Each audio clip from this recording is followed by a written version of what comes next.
Ndị be anyị ka ụbọchị nkata mara na anyị mma. Ya bụ Igbo media bụ ebe anyị si wetara unu ya bụ nnukwu ozi gbasata maka ihe na-eme na Igbo community and na Nigeria anyị nọ n'ime ya. Dịka o si dị, ekwere unu nkwa na ga na-ewetara unu ozi bụ ihe gbasata maka ife na-eme n'Igbo na n'Igbo and okwu ọbụla okwu gbasata maka Igbo na Igbo media. Ọ bụ na nke a bụ nke izi na-esoro anyị, gbaa mbọ you subscribe and turn on your notification. Can I miss any of updates I drop na Igbo media? Dịka o si dị, ị ga-esi ebe ife were ite n'elu akwụkwọ chọọ m ịkpọ ya bụ ife afa, mana mma like ka unu gee ya bụ ife, ọ dị nnukwu mkpa ị ga-esi ya bụ ife gee ya ọfụma. Ife a bụ nnukwu ihe gbasata maka ihe na-eme n'obodo a. Drop your own comment if iche n'elu akwụkwọ gbasata maka ya bụ ife ị nụrụ. All right, over to you. And Igbomotoru until the masterminds of the national tragedy are arrested. Ovieteme George, Arise News. Right, well, joining us now is Navy Commodore Kunle Olawunmi, retired. He's a former commandant of the Defense Intelligence College, Abuja, and former Deputy Defense Attaché to France. Now, Commodore Olawunmi is currently the HOD of International Relations and Diplomacy Department at Christland University, Abeokuta, Ogun State. He will also comment on the released students of Kaduna State abducted by terrorists. Good morning and a very warm welcome to the morning show, sir. Good morning and thanks for having me. Well, Commodore, how did we get here that civilians would slaughter 17 soldiers? And in the Ohoro Forest, the Nigerian police force, they are also telling us that 6 of their men were killed. Another 6 are still missing. In Imo State, 2 policemen were also killed. What happened to police community relations, army community relations? How did, the people lose confidence in the security agencies that they will just be slaughtering officers? What is the way forward? Thank you very much for that question. Looking for a way forward is going to be a very hard nut to crack. The scene you are seeing in recent times has been long time coming. If you recall, in this same Niger Delta, military men were being killed, in 2005, 2006, 2007, during Obasanjo's time. You remember the OD episode? And when Yar'Adua also came, he was very firm and wanted to stop what was going on. We moving into Delta at that time, and it was discovered that most of the things that were happening was mostly political. People that wanted to be governors, senators were using armed boys to, cause trepidation and fear to their opponents. And after the election, they are often abandoned. And when we went into Delta, then we discovered that most of the groups, the renegade groups, were affiliated to one politician or the other. And the president called them to order, and at the end of the day, some of them stopped what they were doing, but majority of them refused. On the air, I would like to mention some names that are still in the corridor of power. Alamese is gone, so it's one of them. And when the killing of soldiers was consistent and continuous, in 2007, Yar'Adua called all the military intelligence agencies together and actually give them the order to put this into an end.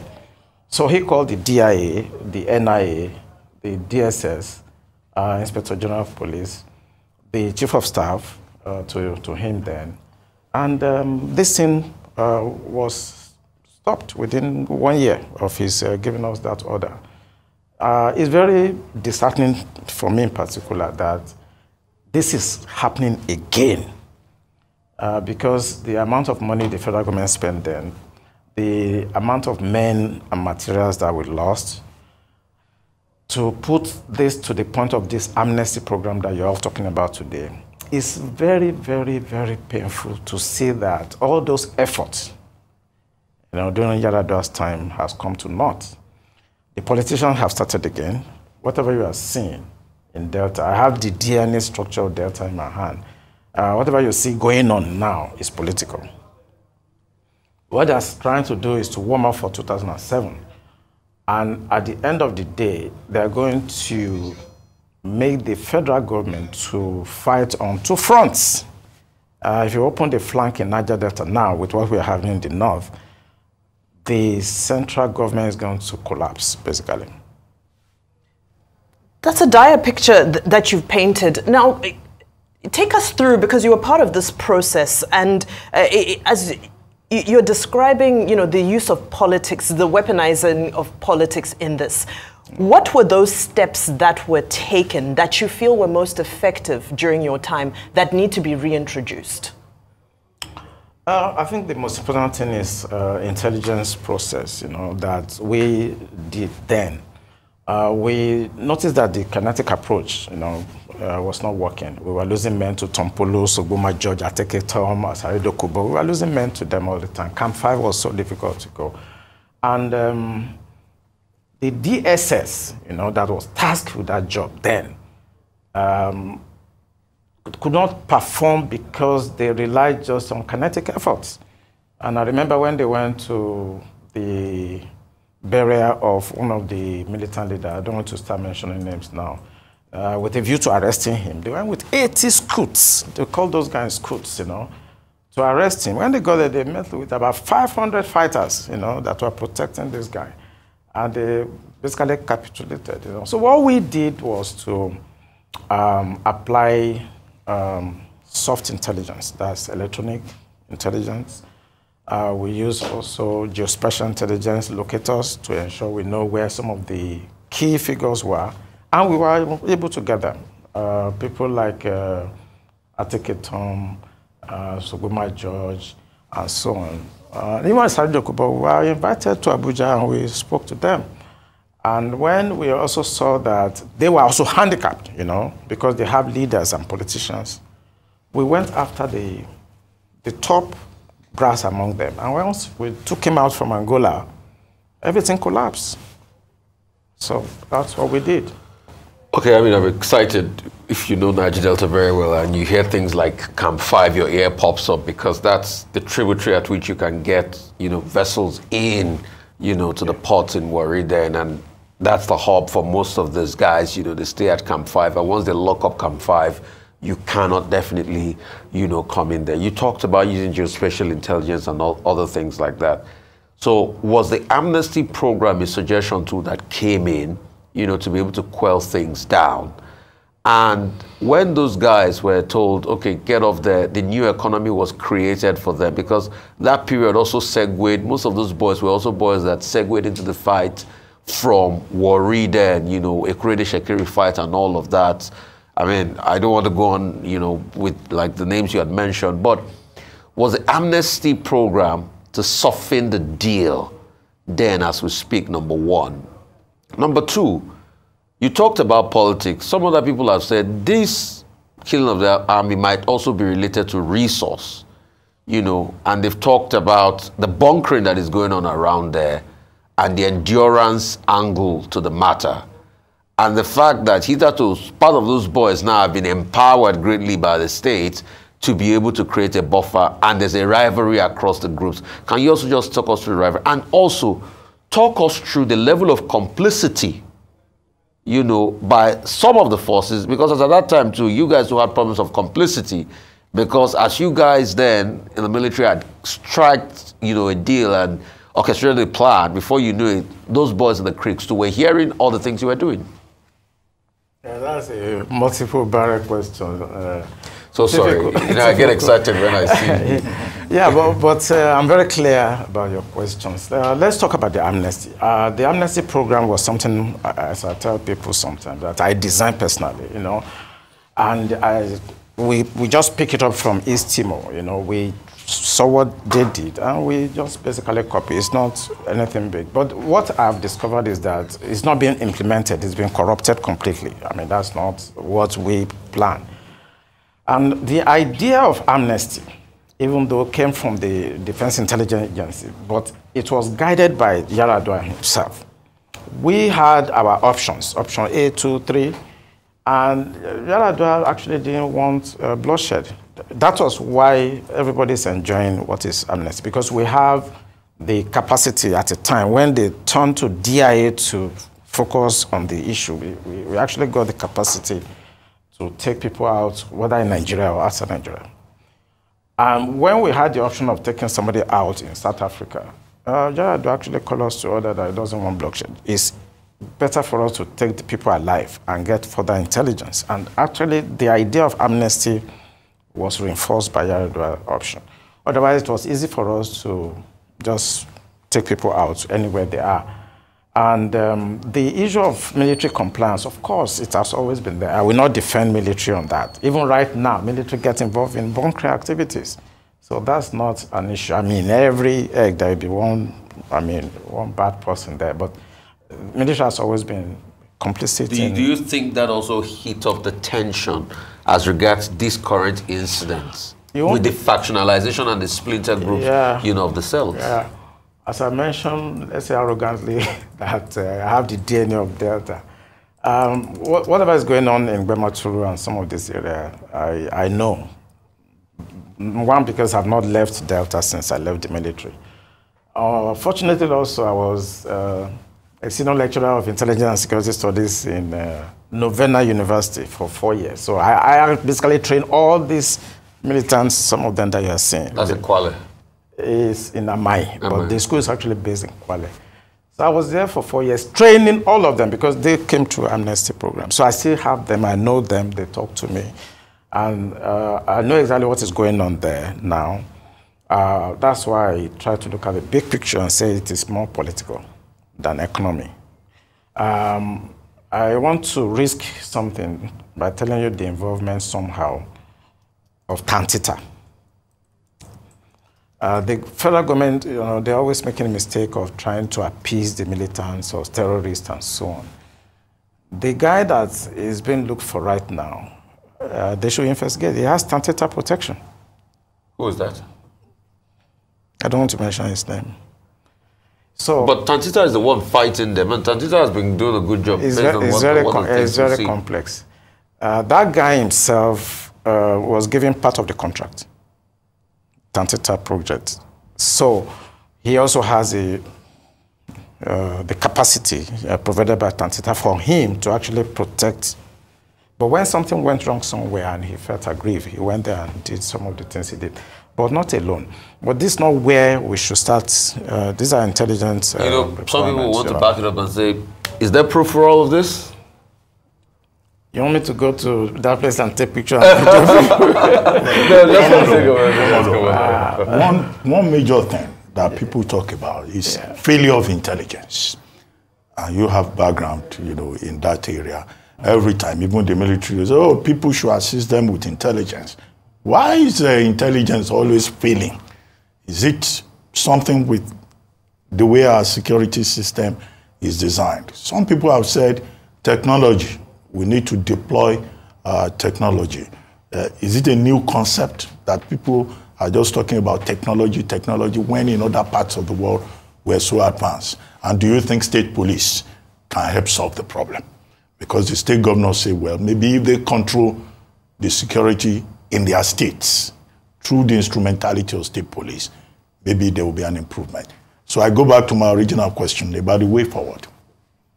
Yeah, but you've asked 3 questions in one, and I was following. The intelligence failure is one of them. Yes. What people don't understand about intelligence is that the practitioners themselves don't have problem, because intelligence circle is basic. It's like economic 101. The direction up to when you disseminate, they're basic process. It's like mathematics, basically. But the point is that once you disseminate to the director, whoever directs that intelligent process, once you disseminate, your job is done. It is always politics. If I can tell you many processes that we have tried to do in the past that the politicians will just kill it. Once you finish from DHQ, the defense quarter, and if you pass it to them, there's nothing you can do after that. There's nothing you can do after that. We have had cases where we are supposed to go and pick somebody up in Brazil. Once that government left, the next government decided that no, we should kill it. So it's not that we fail most of the time. It's just because the political class first of all, they are not as educated as they should. Most of them are not worthy of those offices because they can't even interpret technical data that you present to them. They can't even, they don't even have time. So I think we have a problem with the political class, not with intelligence failure. There are times also we provide intelligence, actionable intelligence, and they will tell us to stand down. You can't do anything. And something will happen later, and it becomes so disastrous and injurious to the nation. An intelligence officer will not come up and say, oh, but we told them and they didn't do it. We just keep quiet and watch them. The intelligence failure and processes are something that has to do with political class, not the practitioners. If you go to DIA, go to DMI, go to DNI and Air Force, you will see a lot of information that will help in what we are trying to discuss, but they're not going to do it. The way forward, I think we should look at the politicians in the Delta. They're about to start again, as they did in 2007, 2006. And this is to provoke the army or the military to make mistakes. And once they make mistakes, then it's going to inflame that zone to the point that, as I said earlier, the federal government may have to fight on two fronts, and that's not good for them. They shouldn't look at what happened recently. They should try to project and say, okay, let us quickly call those politicians to order now. And if I come next time, I may start mentioning their names, because they are listening to me. They are trying to cause another problem and destroy all the effort of Yar'Adua in bringing amnesty to that area. Another way forward is that they should try to look at NDDC. Because that's one of the things we promoted, that's the recommendation we made. A lot of money has gone to NDDC. They should do a forensic investigation of NDDC, because my friend in Delta told me that most of the money sent to that zone, that they are not seeing it. Corruption in NDDC and Ministry of Niger Delta, and some of the agencies of government that are supposed to reduce the tension, hunger, and deprivation in that area. Everything has been done by the federal government, but the people that are implementing it are corrupt to the point that it is no longer efficient. And that's why that thing is coming up again. People are feeling the same way they were feeling in 2006, in 2004, where you are seeing the likes of Sobuma George. We have gotten to that point again because nobody is actually checking the NDDC. How are they spending the money? Okay. State police. I asked you about state police. I have written paper for General Said once on this issue of state police. But the way Nigeria is today, I will not recommend it now. It's desirable. We could have done it like 10 years back. But now Nigeria is so fragile, so polarized now, that all the indices that actually led to First World War, if you study First World War, they are here now. So I'm thinking if you start state police now, issue of nationalism, which is one of the elements, is going to be, it may facilitate, it may fast track the dissolution of this country. Now, let's take a look at, you spoke about when you were engaged in the management of some of these crises in the past, and the fact that these are armies, basically, in essence, that are being battled, and the fact that kinetic force turned out not to be successful, as successful as you would have liked. Given the current humanitarian situation that's brewing at the moment, you look at the number of casualties, we're yet to really know what the real numbers of lives lost is. Do you think that violence, the use of violence, armed combat, was well managed in this situation? Could they have done better to prevent the loss of lives of innocent civilians? Yeah, I've listened to a lot of debates and discourse on this issue. And being a military mind, it's normal when you look at what happened in Gaza, Israeli-Gaza war. When you hit military guys the way this guy did, nothing's going to, if I'm in the system, nothing's going to stop me from overrunning that place. until we get whoever did it. And anybody that is hiding him, we may be ready to take the person out. Because by now, I expect the community to have actually brought him out. We know his name, we know everything. And if they say, oh, they're under siege, there's a lot of emotion. They're under siege. Oh, why not bring him out? You know him. You know where he stays. When they went to destroy his house, you knew where he ran to. Why not bring him out? So if you are complacent, or if you compromise security by hiding a criminal gang, then you get what you get. I don't want us to be emotional about it, that maybe military did well. It's like if Ruben now, if you go under knife and a doctor is supposed to conduct a surgical operation on you, and then your wife jump into the theater and shouting that the blood is too much, is trying to control what the doctor's doing. People should allow military to do their job. They are highly trained, they are highly educated, they are not as illiterate as you think them. I had my PhD before as a captain, Navy captain. And I have a lot of colleagues that have PhD. Most of them, they went to go. So the Commodore, the military too, in a democracy, they are answerable to the rule of law. The rule of law, yeah. They cannot take the law into their hands. We know about the rule of law more than you ever, the Geneva. Go to National Defense College and go and audit their programs. Human rights. My PhD paper was on human rights. Nigeria, you just Google my name, you see it on the map. We know about human rights, we know about the Geneva Convention, we know about the rules of engagement. We are trained in all this. And we are getting better at it. Our school, our institution. I was commandant of Defense Intelligence College, and I used to train journalists. We are opening up. We are not as crude as you think. We should allow the doctor to remove the cancer in about his hand or whatever. No. I reject it. They should not go and be disturbing the doctor. You should not do this. Allow the military to do their job. A couple of pushback to that will be, we all saw what happened in OD, but the state later down the line was forced to pay compensation because the court ruled against them. So do we want that to continue at the expense of a community? Those people too have rights, and you cannot punish everybody when everybody's suffering. I mean, today we talk about the imbalance as regards Gaza, where they are going in the name of fighting Hamas, but also killing Palestinians and destroying them, and going to places like the West Bank. So that's another argument. I agree with you 100% that if a military operation, if the casualty or the collateral damage is beyond certain, let's say 10%, of course you have your date in the court. There are court martials, there are military processes that take care of that. If I go for an operation and I lose even my own men more than the required number that is gazetted, I will have my day in court. So if any military man goes to anywhere and maybe it was overbearing, then after there'll be investigation and you'll be tried. In all of this, you're talking about politicians. You want to talk about the role the Delta State government should be playing in all of this. Also, understanding the political structure in Delta and the antecedents of these players. I want you to elaborate on that. Secondly, you talked about fighting on two fronts.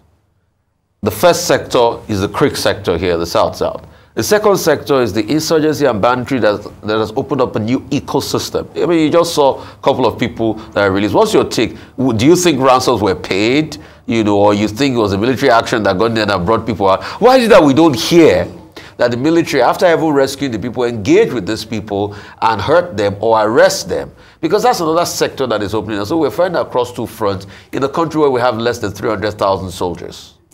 Okay, let me start from, you've asked like 3 questions again. Let me start from the governor. I don't trust them. I don't trust them. I was in Saple. You don't trust the governor of Delta State? I'm not all of them.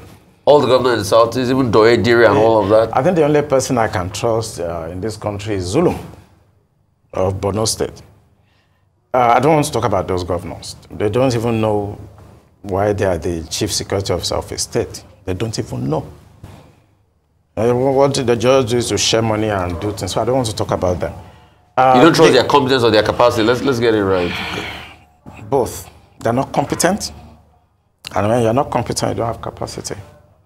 Mention of them that has capacity or that is competent, or that is there because of the interest of the people that is there to govern. Mention one. I've mentioned Zulum. So let's talk about them. Let's look at the issue of Delta. You have the Joy, Robo, you have all those. I used to go on combat patrol in Warri, where they will write in their building. This is Isokoman House. Yeah. They write and all that was during the fight. Yeah, they've always been having this commission. And I'm talking about like 1993, 1994, you know. But the other question you're asking, the third question was about, that's the last question you asked now. Yeah, I was like fighting across the front, the war economy. That's the fact that, do you think that even ransom was paid in this operation? Because ransom was paid. Let me just answer that one. Really? Are you sure? You have proof? Let them debunk it. Let them take me on. The ransom was paid. In this Kaduna release? Oh yes, ransom was paid, and that's another area I don't want to talk about. I asked about proof anyway. When I saw na Igbo media buya ineme jinukumpa. Kefi wedi kubasta maka ya bifendi ani negasi no gasi ni akwụkwọ nwanna iwoke kwuru. Kefi wedi kubasta maka ya kali wedi tie. Kefi wedi ku. Drop all ya on the comment section below. Nke dịka ibia bụ chete na ya bụ Igbo media ka isi wene wetekwara ya bụ nnukwu ozi dị oke mkpa basta maka ihe na-eme n'obodo a. Maka owe ka esiwekwazi okwu aziwazi ọbụ gị na-eme ife a na-eme ndị Igbo adịrọ mma ọnụ ọgwụ n'aka hụ m n'ọnụ ama m na owere ndị akpọrọ asị nke bụ na cheki mmadụ one community communities n'obodo alapụgo asarị dọka ụbọ ụnụ ma ife o mere so ndị Ugbo the same thing Maazị Nnamdi Kanu na-azụ ka ọ na-azụ akwa nwanne ya lapụrụ ya ka ajụ n'ụwa ya ajụ nke a ya ga-adị iche ọgwụ n'aka hụ m n'ọnụ drọpụla ife were ikwu n'iru akwụkwọ ka anyị nụ obumnobi gị darụkwa emesịa